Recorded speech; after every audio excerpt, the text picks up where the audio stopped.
Okay, so just to recap, we were speaking about how, in order to truly refine ourselves, we have to ask ourselves whether the emotions that we experience, the attributes that we experience, are real, are self-oriented, or truly other-oriented. If I'm compassionate, for example, am I compassionate because it brings me good, because of my own personal feelings, or am I compassionate because really the person that I'm compassionate towards deserves that compassion, whether I feel like expressing it, exercising it, or not, right? And we gave some examples.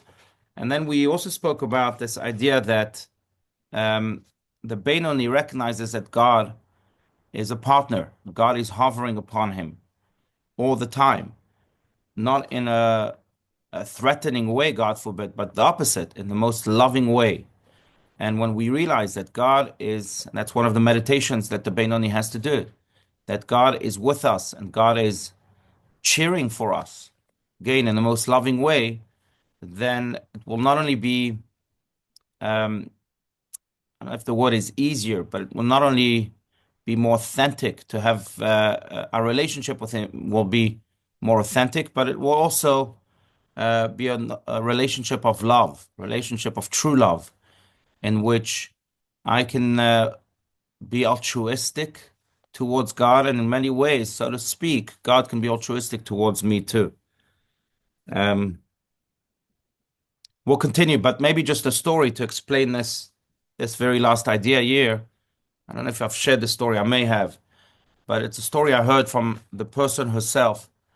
Her name is Yafa, and she lives in Jerusalem today, and she was childless for 12 years.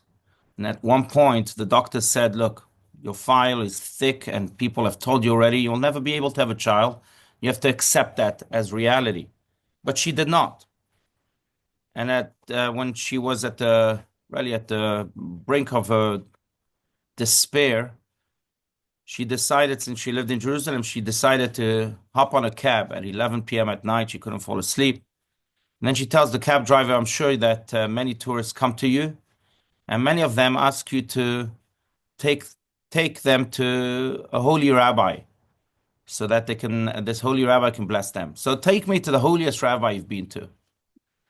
So the cab driver takes her to Rabbi Shlomo Zalman Auerbach of blessed memory, who lived in Sharei Chesed, Rechavia in Jerusalem. And she comes to him with a big medical file late at night, 11:15, 11:30 at night. She knocks on the door and he responds. And he says to her, how can I help you? She says, look, I haven't had the blessing of having children. For 12 years, I've been childless. I need a blessing. The doctors say that I can't have children, but I hear you're a holy rabbi, so please give me a blessing. And Rabbi Shlomo Zalman Auerbach looks at the medical file. He scans through it. And then he says to her, I'm so sorry, Yafa, but I can't help you. Besides, God doesn't owe you anything. Doesn't owe you anything. She's not completely devastated. She says, thank you. She starts to leave.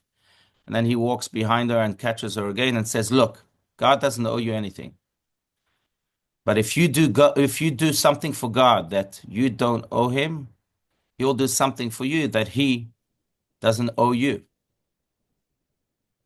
And she thought about it, and then she started that Friday to visit the local hospital and bring chocolate and candies to all the kids that are there in the hospital. And it became a weekly habit. Every Friday, she goes to hospitals and cheers on sick children with chocolate and candies and snacks and all sorts of things. And soon thereafter, she became pregnant. And today she has 5 children and she lives happily in Jerusalem. But this is the point. Sometimes, we say, okay, we don't owe this to God. We're not in the mood. But if we overcome our natural instincts, our nature altogether to do something for God, then God lovingly does something for us that he doesn't necessarily owe us. And this is exactly what we're speaking about here in this very paragraph. So let's continue. Top of page 68. Again, if you don't have a PDF, we're happy to share one with you, but right here, top of the page. Let's go. Does anyone want to read? Anybody? It's Margot. It's your turn. Okay, I'll read. Okay. Yes. Theoretically, free choice is always present, but when an overwhelming sense of reality confronts us, free choice seems to vanish, for better or worse. If someone were put into a cage of lions, he would hypothetically have the choice to be afraid or not. Practically speaking, however, his choice is extremely limited. In this sense, a person whose reality is that God stands over him has no free choice at that moment. He is no longer a Benoni, forever struggling between holiness and impurity. The second option is irrelevant. Yet the Benoni also has a problem when presented with a revelation. The experience is fleeting and quickly passes, and a moment later it happens, as it did immediately after the revelation at Sinai, that a golden calf is made. When a person comes to service to God the hard way, through internalized struggle, it is not possible to make a golden calf after God has held a barrel over his head. But when he reaches such a level as a result of an outside force, then no change has occurred within his soul. He reached this level only because he could not say no. And the next moment, when the revelation is gone, whatever internal structure he had also disappears, and that void is liable to be filled by a golden calf. Right. We're speaking about our prayers for the third temple to be rebuilt, especially today, since the siege of Jerusalem that began today, as mentioned, was the beginning of the destruction of the second temple. Um, but it's interesting because one of the prophecies is a prophecy from Ezekiel that says that "Vasirotit leva even mikirbechem, v'samti lachem lev basar," that God promises that He will remove the heart of stone from within us, and He will give us a heart of flesh. That will happen when Mashiach will come. In many ways, what this is saying is that, if we have a heart of stone, so the stone can sometimes be overwhelmed, or can if you take a stone here in the Arizona desert, it can be heated up with the sun. But then comes the winter, and the stone goes back to being cold. I don't know if at night it cools off here because it's so hot, but just to take that example. So the stone can change externally, but internally, a stone is a stone. It can't change so much. It certainly can't change fundamentally. Now, the Benoni works on his stone. He doesn't wait for the messianic times for God to give him a heart of flesh. He already works on his heart of stone. To work on the heart of stone, it needs to come from within, not from without. Yes, there are experiences without that a Benoni is moved by, whether it's the sun shining or snow falling on it. But that doesn't change the stone. That's what happened to the Jewish people in the desert. God gave them the 10 plagues. He gave them the splitting of the Red Sea, gave them all these miracles, and yet they did not change. They still didn't believe in God when He said to them, "You will inherit the land." They still became fearful when they heard the report of the 10 spies, a report that was tremendously negative. What happened to the God that just gave you the Torah, that just performed all these miracles for you? Well, that's because this stone was a stone. It was never changed into flesh. So for the Benoni to truly change, he needs to change from within, not from without. Otherwise, the stone remains a stone. And yes, in Messianic times, God will perform that miracle for us. But in the meantime, we have to perform that miracle for ourselves. And therefore, the only way to do it is really to develop this true relationship with God, this altruistic relationship with God. In many ways, as the Tanya says before, that comes with overcoming our own nature. When we overcome our own nature, time and time and time again, then our nature changes. Then we truly create fundamental change from within, not just from without. And that's really how the heart of stone is turned into a heart of flesh. Speaking about this. Now, this comes, as we said, with all sorts of methods. There are meditations. We can see how God is really a loving God. We spoke about, carving times that we overcome our nature each and every day, once or twice or 5 times, so that it becomes really there's a real transformation happening. So there's many methods, but the idea is the same, that this stone can only be changed if the exercises, the efforts, the real devotion comes from within. I just want to add, if I may, that the Talmud says, it's interesting because the Talmud speaks about this marketplace that had a donkey, and this donkey would give rides to people, as it is, I'm sure, in many other places today. Maybe it's not donkeys, it's cars or anything. Or, if you go to New York, you go on a wagon with your beloved, or you have marketplaces like that. And what was interesting, the Talmud points out, is that the donkey would charge, sorry, the driver of the donkey would charge just 1 coin for a meal, let's say a mile, even though it's not exactly a mile. But if it was a mile and a yard, then the donkey would charge, or the driver of the donkey would charge 2 coins. Now, does it make sense mathematically? If you're going to drive a person 2 miles, it makes sense to charge him 2 coins. But just a mile and a yard, why that change all of a sudden 2 coins? And the marketplace, the people in the marketplace would explain that that's because naturally a donkey can only go 1 mile. So if it goes a mile and a yard, it's going beyond its nature. And for that extra effort, extra donkey effort, then the driver can charge 2 miles. And the Talmud learns a lesson very powerfully that this is true for the human being. That when we're able to go beyond our nature, then we're able also to reach a greater reward, a reward not just from without, but mainly a greater transformation from within. That's how human beings work. The Talmud even points out, I just want to say that it's interesting because Abraham is the symbol of kindness in the Torah. In fact, in Kabbalah, Abraham stands for the attribute of chesed, of kindness.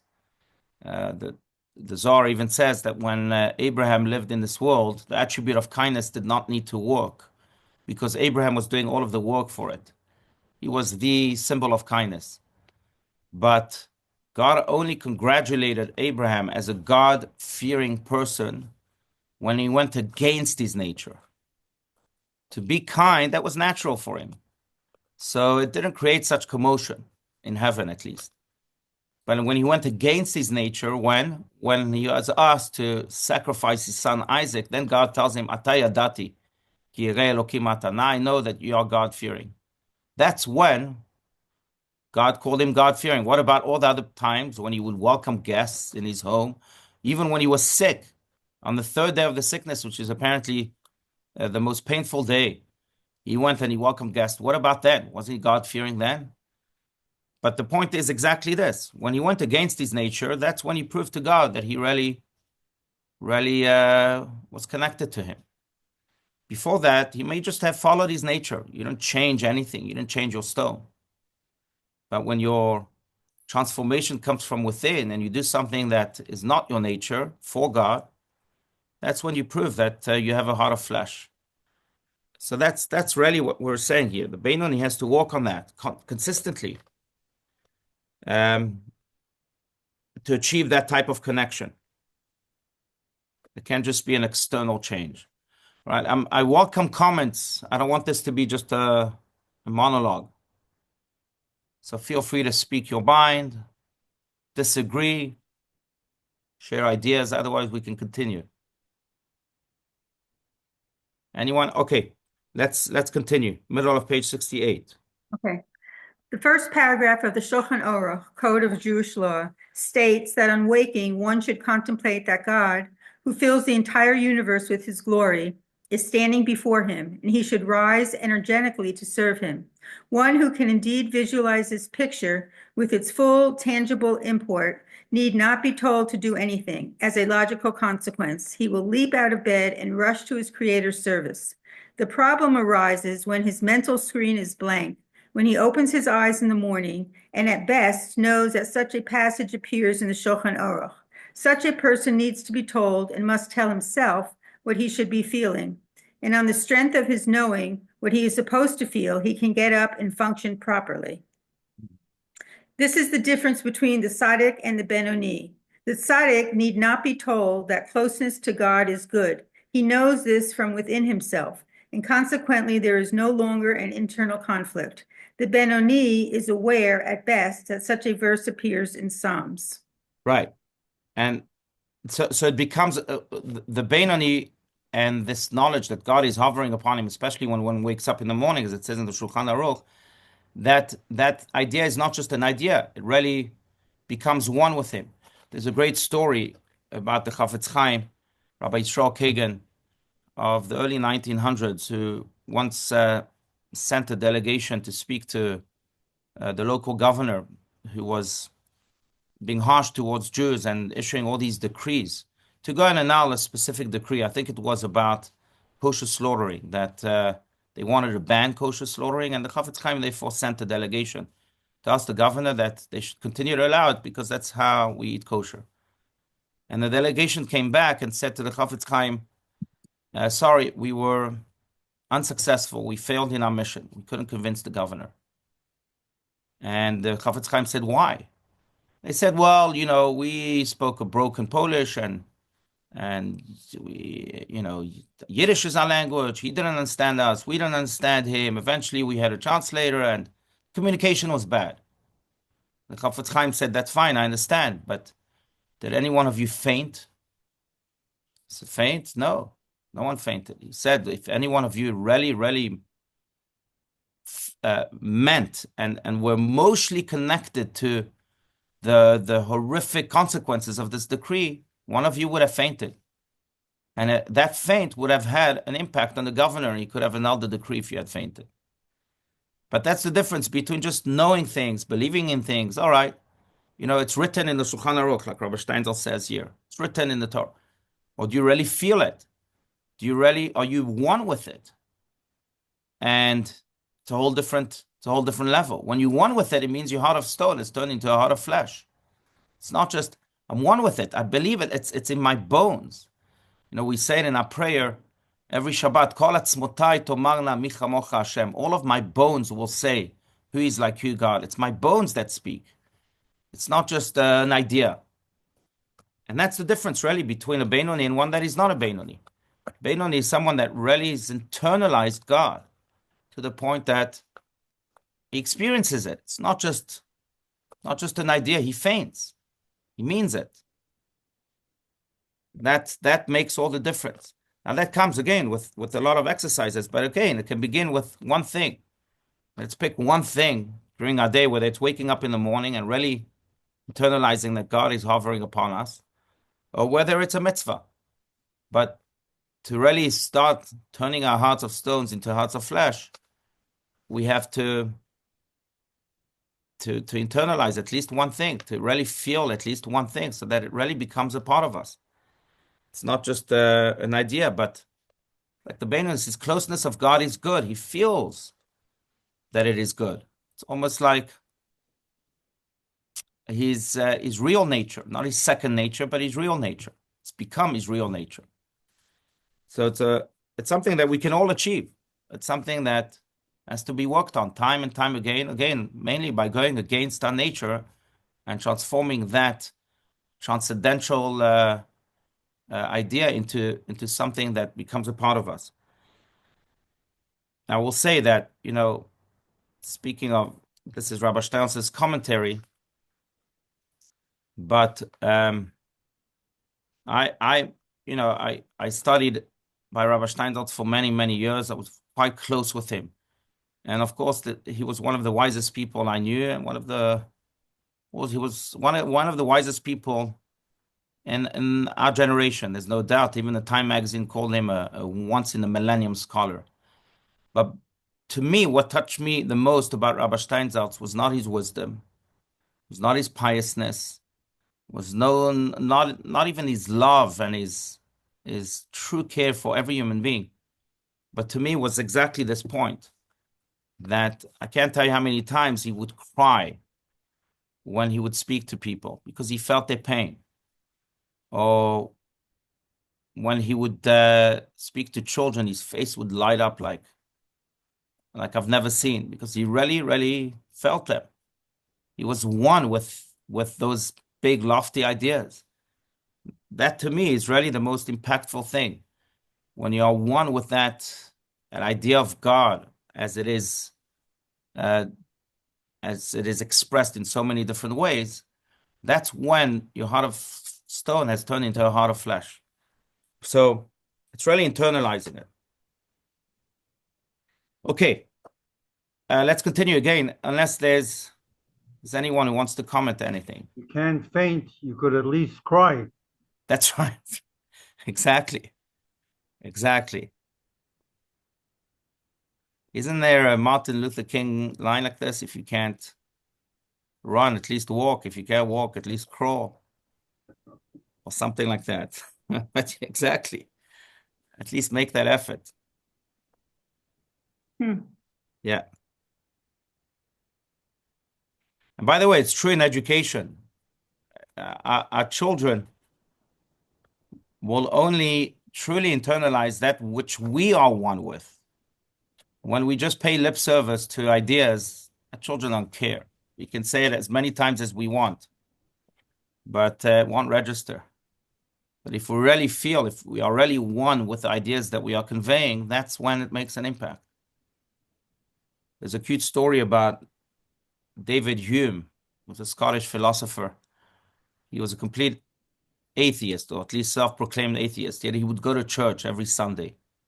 And his friend said that, I don't understand you, David. You go to church and you call yourself an atheist?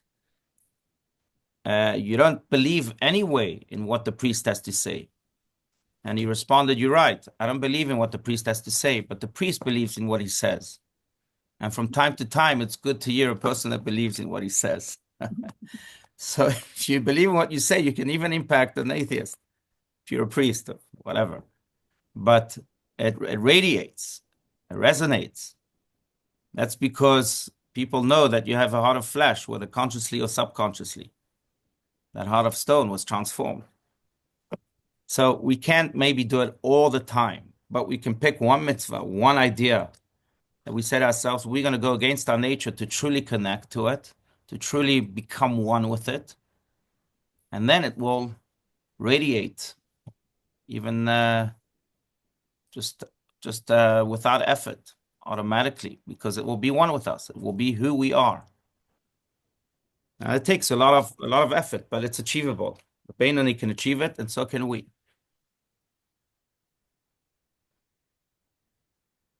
Let's conclude just here with the story at the bottom of the page. Okay. Let's go.